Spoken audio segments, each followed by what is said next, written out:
Peter Parker has a great supporting cast in the Marvel Cinematic Universe. Since Spider-Man: Homecoming, Ned Leeds has been by his best friend's side, covering up for him and providing support whenever he can. While it takes a bit longer for MJ to be brought into the fold, she takes her role as Spider-Man's girlfriend very seriously, standing by her partner even when the entire world is gunning for him. Unfortunately, the end of Spider-Man: No Way Home forces Peter to make a tough choice.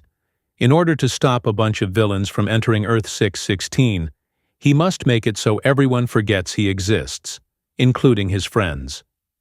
Spider-Man: Brand New Day will still feature Ned and MJ, but they may not be around as much as they've been in the past. The door is open for new characters to step into the spotlight. Here are 7 huge Spider-Man characters that still need an MCU appearance. 7. Gwen Stacy.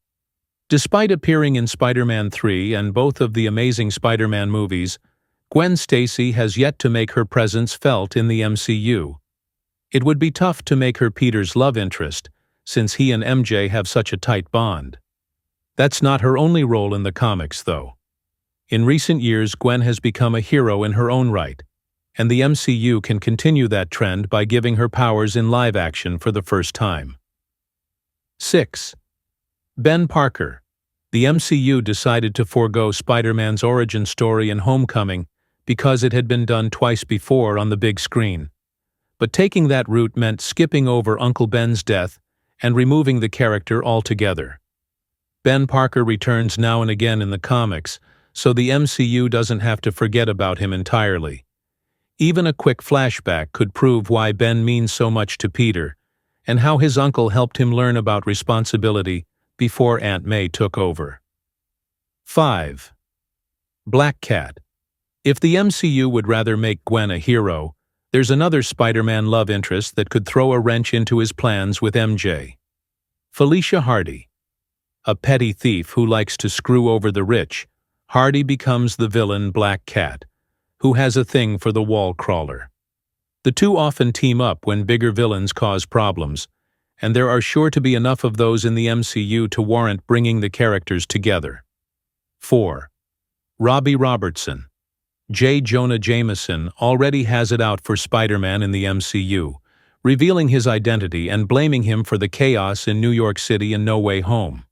However, the rest of the journalist staff is still waiting to get the call, including Robbie Robertson, one of the Daily Bugle's most famous editors. Some versions of Robertson have it out for Spider-Man as much as their boss, but others provide the man under the mask with an ally.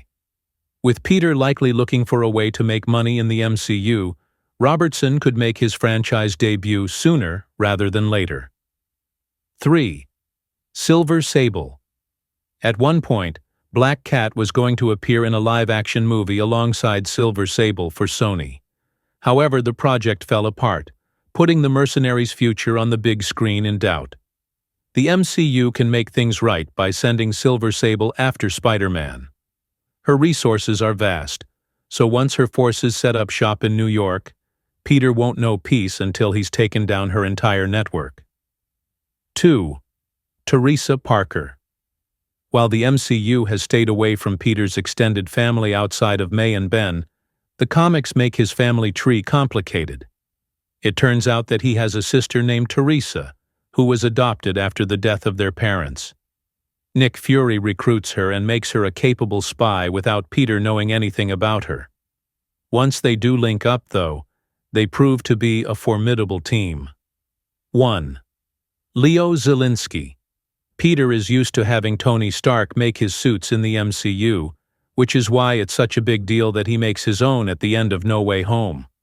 Well, if Peter gets tired of all the fabric, he can seek out Leo Zielinski, who makes his costumes in the comics. Melvin Potter was a fan favorite in Daredevil after making Matt Murdock's outfit, and Leo can fill the same role in Spider-Man's movies. Which of these Spider-Man characters would you like to see appear in the MCU? Are there any other figures that deserve a shot in live action? Let us know in the comments below.